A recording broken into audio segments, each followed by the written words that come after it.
Welcome to Kiss the Reviews. I'm Armando. That's Corey. And today, for a lot of money, we are doing 1995's Showgirls.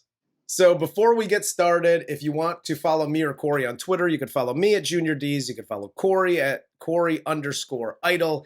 And if you want to follow the show, you can follow the show on Twitter, Instagram, and TikTok at Kiss the Reviews. Let's jump into the cast of 1995's Showgirls. This film stars Elizabeth Berkley as Nomi Malone, Kyle MacLachlan as Zack Carey, Gina Gershon as Cristal Connors, Gina Ravera as Molly Abrams, Glenn Plummer as James Smith, and Robert Davi as Al Torres. I won't say anything bad. I will. About Kyle MacLachlan because he's weird enough to just do this weird shit. He is.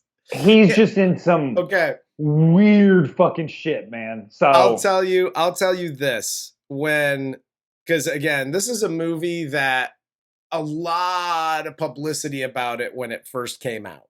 And everybody went, "Oh, the chick from Saved by the Bell is going to show her boobies." Right. And it wasn't like, oh, you get a flash of her boob. Like, this whole movie is just tits and vagina. I don't even know if I can show any clips of this movie. Like, it was aggressive throughout this whole movie. And yet underwhelming. 100%. But when I saw this time around and I saw Kyle MacLachlan in it, and just FYI for the people watching, Corey and I have had an argument about how to pronounce his name, but the Google machine told me MacLachlan. But when I saw him in it, I was like, oh yeah, he's in this. And for as awful as this movie is, spoiler alert, he's so perfect. Oh yeah. You couldn't. The only other more perfect role was a made-for-TV movie where he plays a lawyer who dates an 18-year-old senior in high school and hijinks ensues. Like, that's literally the only other perfect character for him. Pretty much. Or like a weirdo FBI agent going to a small town to investigate a murder. Yeah. Let's say of a girl named Laura Palmer, just for shits and giggles. We'll just throw it out there. Yeah. Whatever. just came to me. No, he does some weird shit. So he's almost like Nicolas Cage. Oh, he's doing that movie? Not surprised. Yeah, exactly. Not surprised. Gina Gershon, she's fantastic. I absolutely love her. I love her in everything she's in. Including this. She did a good job in this. Yeah. She really did. She played her part exactly how it was supposed to be played. It was just unfortunate that the rest of the people were in this movie. And it was written the way it was. And it didn't have David Lynch directing it. Yeah. Just because oh my God, dude. There are a few movies we don't like on this. And we go hard in the paint on. And it's the reasons are myriad. It could be fucking writing, directing, whatever. This was all of it. Yeah, all of the above. It was a problem. Acting, writing, and normally we would never be like, I can't make fun of an actor. I don't act. I don't know what goes into it.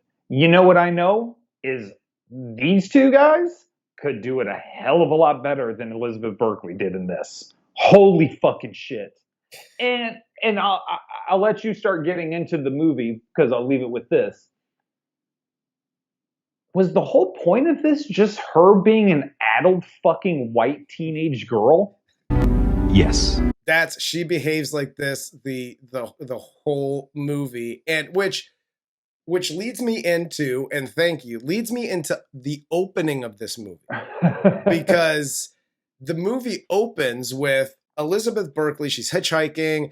She gets picked up by Elvis's grandson, apparently, who says he's going to Vegas, and she jumps right in. And when he tries to hit on her, she pulls out a switchblade and says, "I don't want no static, Buster." And this shows that she's like this no nonsense, like from the streets kind of girl.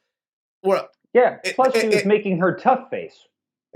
Dude, like this, and it was literally like they had the camera set in the driver's window, and they were like, "All right, now you gotta like whip it around real quick." And she's like, "Hey, Buster, I don't want no fucking static out of you. I'm a girl from the streets, you see." Dude, it was from the beginning. She has this very like she forgot to take her ADHD medicine right before they shot the scene. Either that or she is blasted on blow. Like that's those are my only two conclusions that I came to after watching this. Maybe the amount of collagen in her lips started giving her brain some sort of weird infection where she was just like hallucinating shit. She's like, "Stop talking to me, worm. I'll cut you, see?" You don't know shit. It's just painful right from the fucking start. Even like, dude, everything she does, like when she like leaves a place, she runs away. Every scene.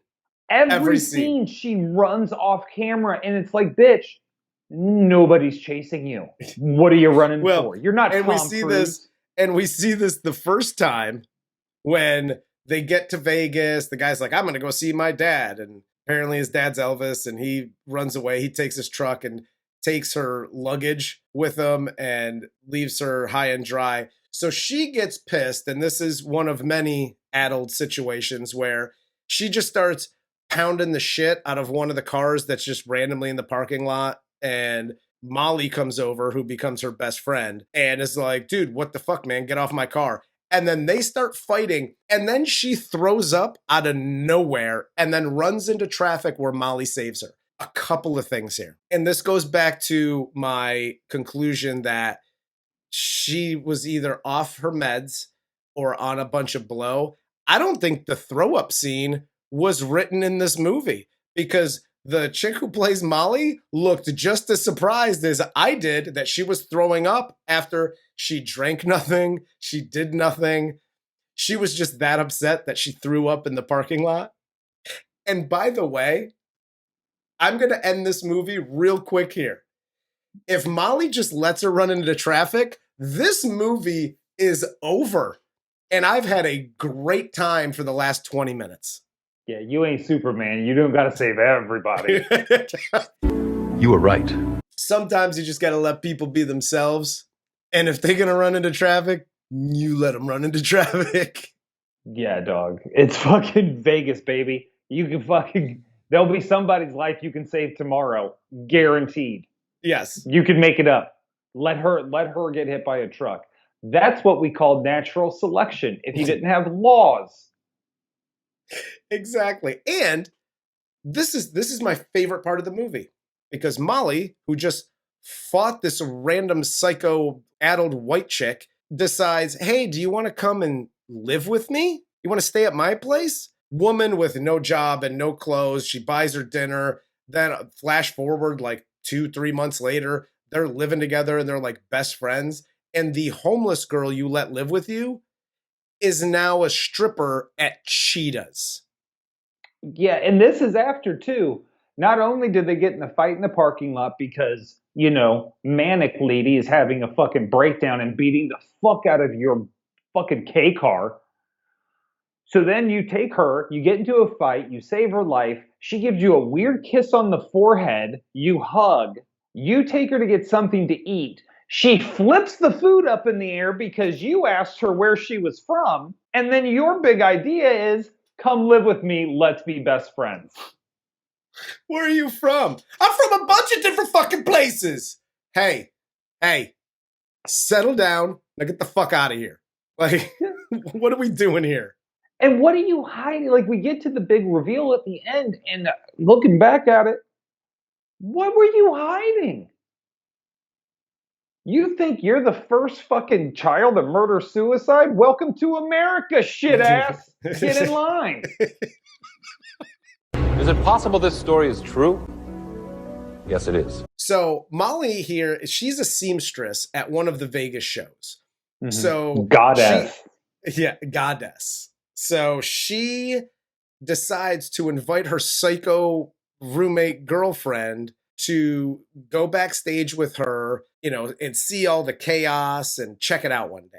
Nomi wants to be this dancer so bad, and she watches and mimics the naked titty dances. And she then goes backstage to meet Cristal Connors, who apparently, by all accounts, is followed by the press everywhere because she shows her nipples and vag on stage. And she loses her shit after Cristal makes a comment about her dancing at Cheetah's, the local strip club. It's not dancing, I know that much. You don't know shit! And again, this is now the 4th or 5th time. And mind you, we skipped over about 2 months of them rooming together. Mm-hmm. I'm sure there's been more. This is only the 4th or 5th time we've seen on camera of her flipping the fuck out. After somebody makes an innocuous comment about like, oh, stripping ain't dancing, you're fucking their face, or whatever she says here. And she's like, hey, fuck you, lady. It's like, whoa. Right, and like what you're she says. You're at a friend's workplace. What she says is true as well. Yes. Because when she goes back to Cheetah's, it's trading blowjobs for employment, and if the guy comes in his pants, it's okay, but if he takes it out and comes all over you in the room, he better leave you a big tip. Otherwise, we'll throw him out of the club. That's a pretty fucking sweet deal, and it sounds to me like you're running a stable of whores. So, I don't know. Maybe she has a point. You were right. I get the whole like, if he comes in his pants, it's fine. I'm sure that happens a lot at those places. But if he comes on you, unless he gives you a big tip, we'll kick him out. But there's also a rule there, because they show here in the next few scenes, like, Cristal and her boyfriend Zack, they come to the club because now she knows she works there and makes her give them a lap dance, right? Yeah. And she goes, well, we don't do like it's only one-on-one, and we don't do that. One at a time, no women. $100. You were doing some fantastic blow when you wrote those rules down. Like, you know what? You know what else we're gonna do? No women. No women again. I'm sick of lesbians taking all the lap dances from me. No more fucking women. Cocaine's a hell of a drug. And we have to go back before we get into her employment too deep, because after she runs out of on Cristal, she goes, you don't know shit, and runs out.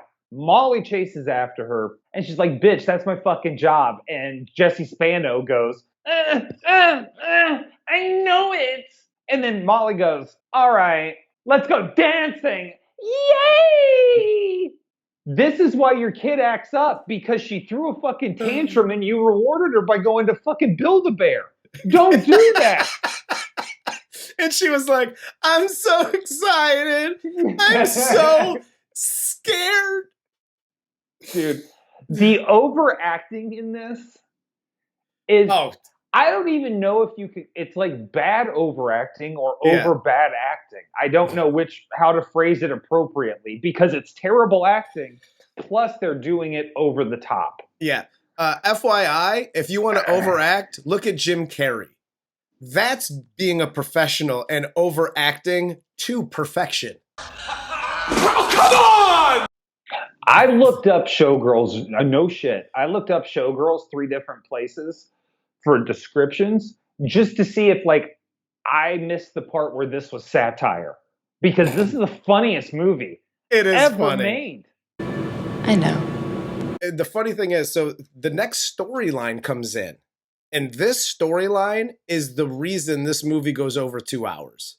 Without this storyline, this movie's maybe an hour 40, and it's probably a little bit better. But after they go dancing that night, and she's like, yay, she meets James at the club. She has a seizure with him while like dancing on the dance floor with him. And then she starts a fight and gets thrown in the clink. And then he bails her out. And this is when she goes to work at Cheetah's, who's managed by, Jimmy Coffee Cake. And we get this whole storyline between James and Nomi, or whatever her name is. This whole storyline between these, it has nothing to do with anything. It doesn't need to be teach there. her one dance move. Nothing. He doesn't pop up at the end to save the day.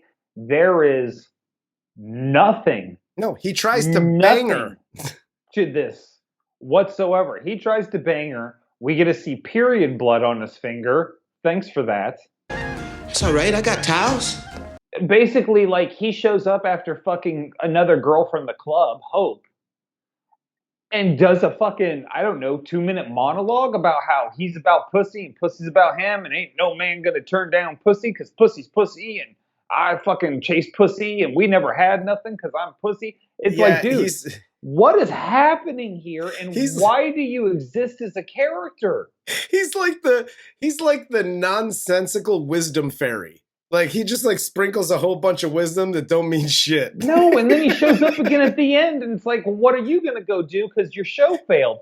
Guess I'm going to go work at a grocery store because I knocked up Hope and her mom owns grocery stores.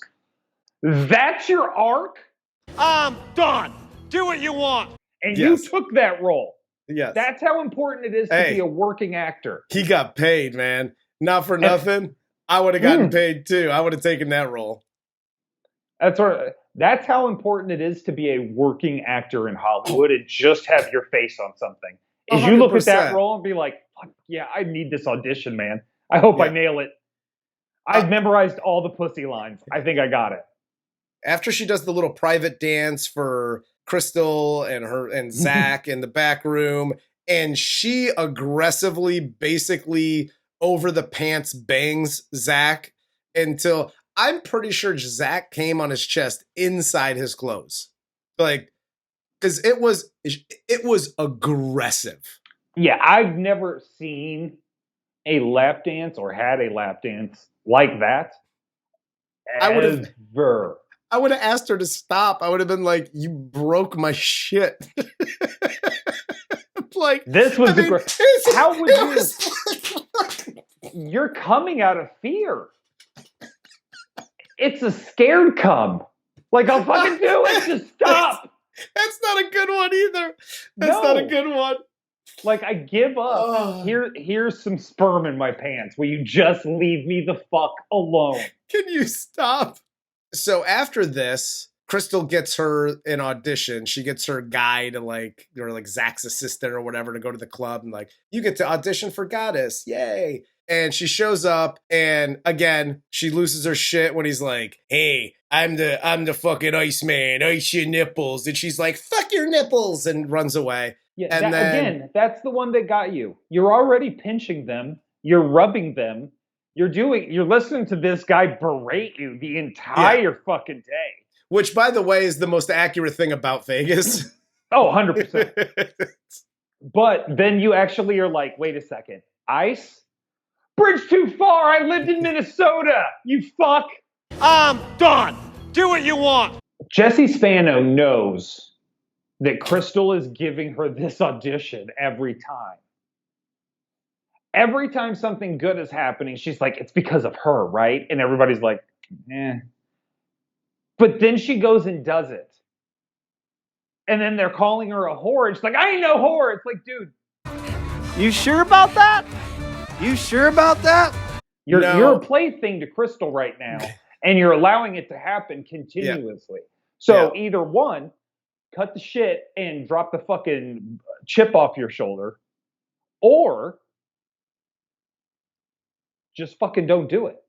It's that simple. No, absolutely. But stop copping a fucking attitude, you spoiled little shit. But this then kicks off this like little love, hate, we're making out and sucking each other's fingers, but that now I want to kill you and yada yada. So Cristal and her kind of go back and forth and whatever throughout this whole middle piece. It's what you get for buying a dress at Versace. Thanks. I bought it at Versace. Can we talk about this? I know that was meant to be comic relief.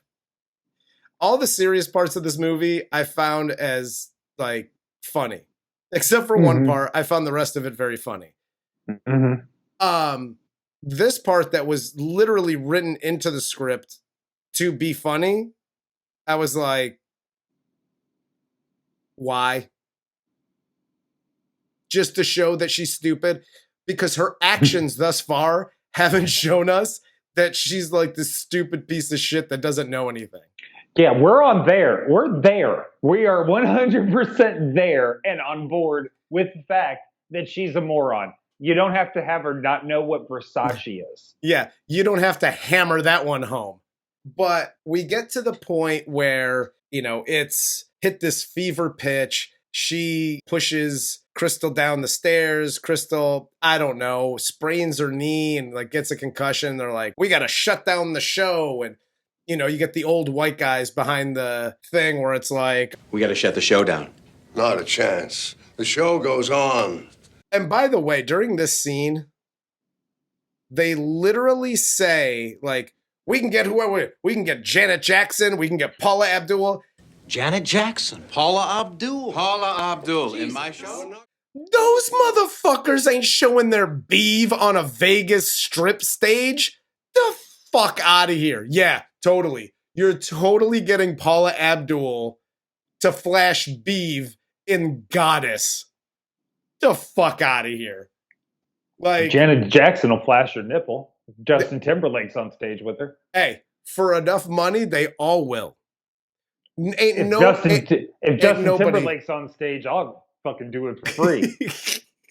A nipple, one nipple's a nipple for 2 seconds. That's one thing. They're literally like full frontaling it on stage in front of like grandma and peepaw who were paying like $200 a ticket to just watch it's basically like watching Skinamax. They're paying $200 a ticket to watch Skinamax on stage. Mm-hmm. You were right. And I do need to touch on this because at this point, and I forget where it is in the movie, Zack takes her back to his mansion and blah, blah, blah. And she gets naked immediately.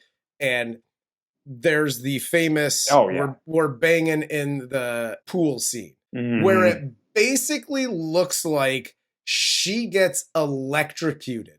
And once again, I can't show it because it's just all titties everywhere. And I don't know, maybe I can because she's moving so fast that I think it's all a blur anyway. Here, this is what it looked like.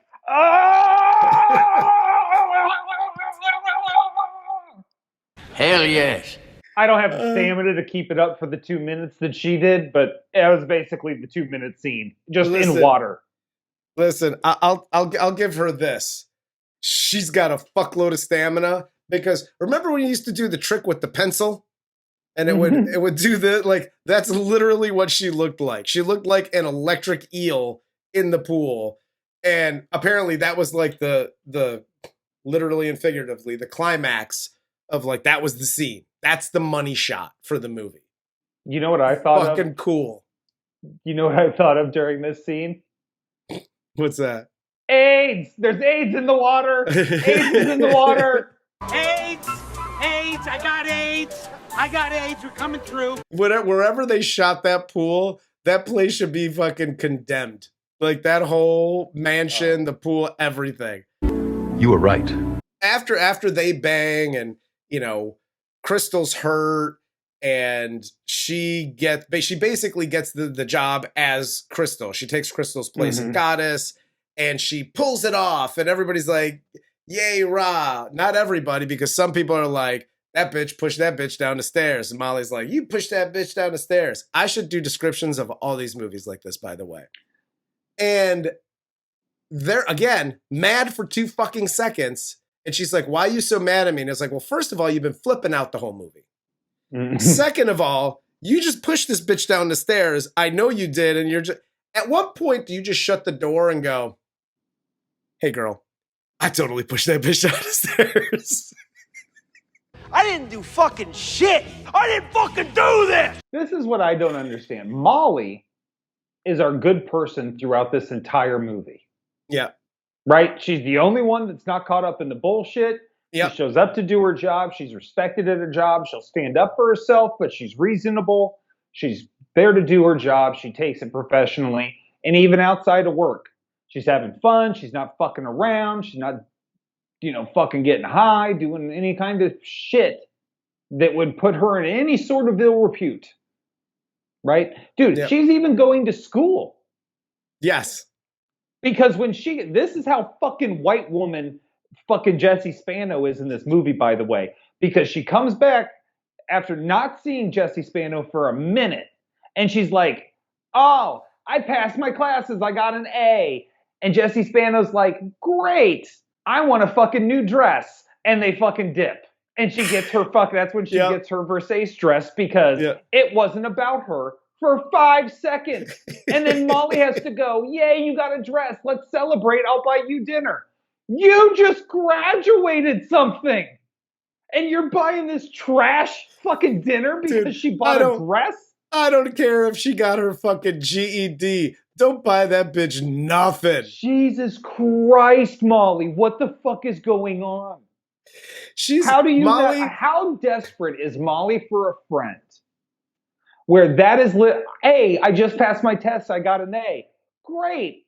I'm Jessie Spano. I'm going to buy a dress. And Molly has to actually go.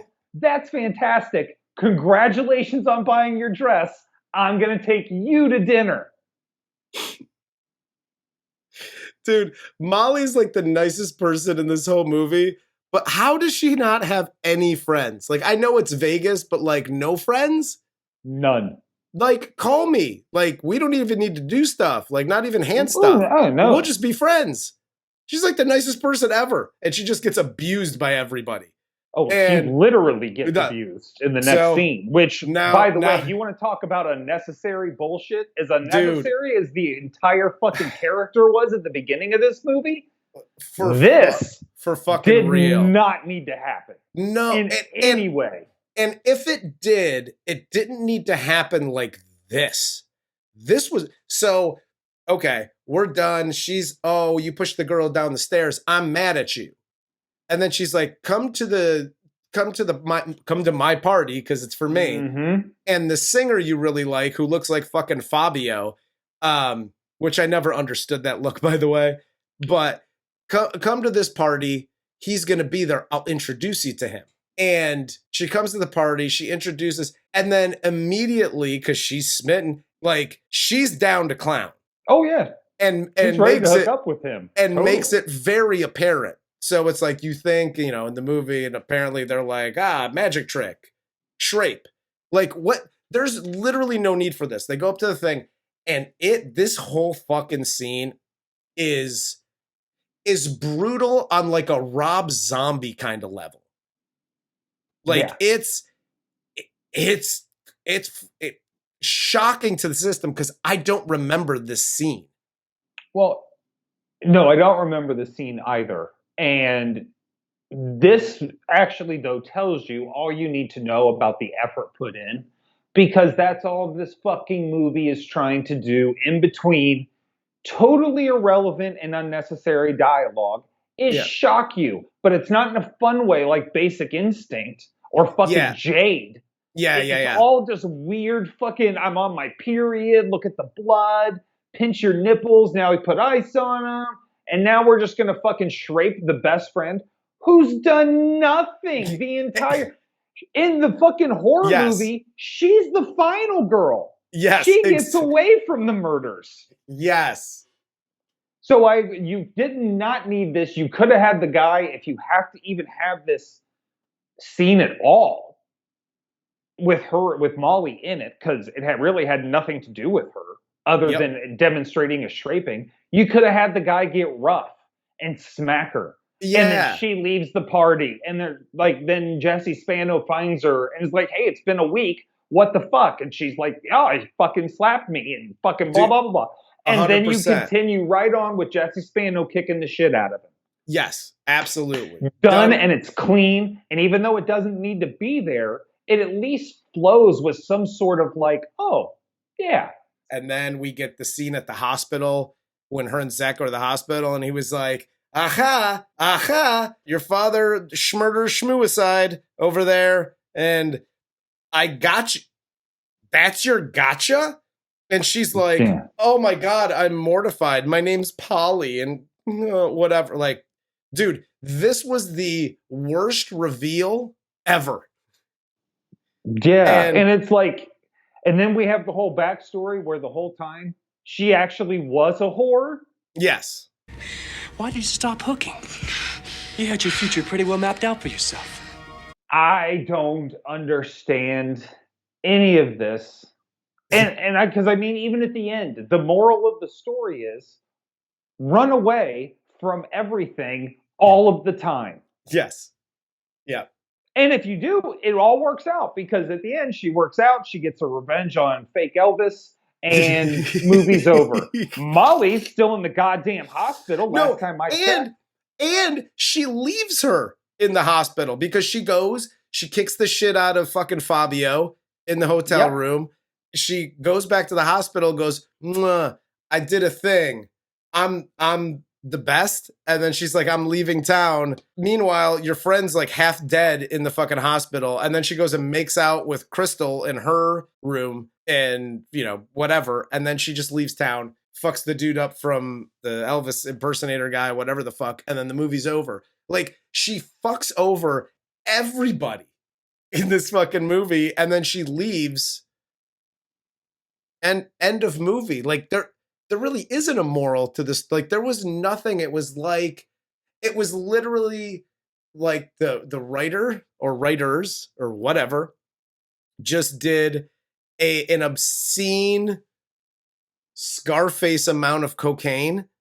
Mm-hmm. And then we're just like, we're going to write until we can't write no more. And that's what you get. And we're going to see if we can get a big name to play the main role. Yeah, this was just, dude, it was so many levels. Hard to watch. It was bad. Even the nude scenes were underwhelming. The sex scenes were a fucking joke and not sexy at all. The best thing about this was the lap dance, and even that hurt my dick. And not possibly even a fun way. Yeah, we've talked about sex scenes in the past. Yeah. This is a good one. This is a bad one. And I mean, I guess it's to each their own and whatever you like. But something tells me, and how well this movie did when it came out in the box office, that tells me that not a lot of people like to get their dick mashed in these sex scenes and in stripper scenes and what, like, it was all very, like you said earlier, it was all overacted, and it was all overacted extremely poorly. Like, it was, it was not in a good way. Like, normally when I hate on these movies, it's lots of jokes and it's funny, and it was. Watching this was funny, but I was laughing for all the wrong reasons. Yeah, I mean, look, like, I'm not mad about it. And I know, because, like, a lot of people are like, oh, if you don't do a PSA, you were pissed. No, just this whole movie is a PSA. I'd spend 4 hours telling you just ignore everything everyone does in this movie at all times, even from the fictional side and the real life side. Yes. Don't write like this. Don't direct like this. Don't act like this. Don't fucking behave. Don't light a shot like this. None of this works. No. None of it. I would rather watch Howard the Duck every day of my life for the rest of my life. This was just, it was so bad. And to be a heterosexual male and have that many tits in your face and just be like, eh. Yeah, to say not for me at the end of this movie, at the end of the 2 hours and 8 minutes. And again, if you cut out like the James scenes and you cut out some of these nonsensical scenes that didn't need to be there, this movie's probably an hour and a half. It's still going to be bad because, listen, Jesse Spano was like my fucking hero. I loved Jesse Spano for a little Spano of time until she did this goddamn movie. And when I saw the movie, I was like, oh, she's not, like, I don't know what happened to her, but this was not it. This was definitely not it. But if it was an hour and a half, at least it would go by quick. Well, it would have a cohesive story that you could follow. Yes. Every plot hole could be tied up nicely without having to just be like, hey, I'm moving and I'm going to own a grocery store. Babies. And then you're gone. That's not how shit works. You were right. And unless I'm crazy, there was no clear indication of a passage of time. The only passage of time was when we first meet Molly, and then they show them as roommates. And I think it says 6 weeks later, or I've been here 6 weeks, or that's it. After that, it could have been 6 days. I have no idea. Yeah. All of this happens to her in either 6 days, or 6 weeks, or 6 months, 6 years. We have no idea. And that makes it even harder to follow because it's like this. Yes. Have you slept? I've seen you do one little toot, but I mean, like, honestly, have you slept? So no, man, this is just this is a masterclass in how to poorly make a film. Yeah. From every different and I know a lot of people point to Tommy Wiseau in The Fucking Room. That's fine. This was done by real professional people. Yes. And it's fucking terrible. Yeah. So this is more of an idea of where you can fail across the board. Yeah, this was again not for me. We could say it in a million different ways. It's just not for me. And at the end of the day, I don't want any static, Buster. Nah, man, 2 nipples down. This is definitely 2 nipples down for sure. Well, that's all I got. You got anything else? No. All right. Well, for Corey, I'm Armando. This is Kiss the Reviews, and this was 1995's Showgirls. Show it. Show it. I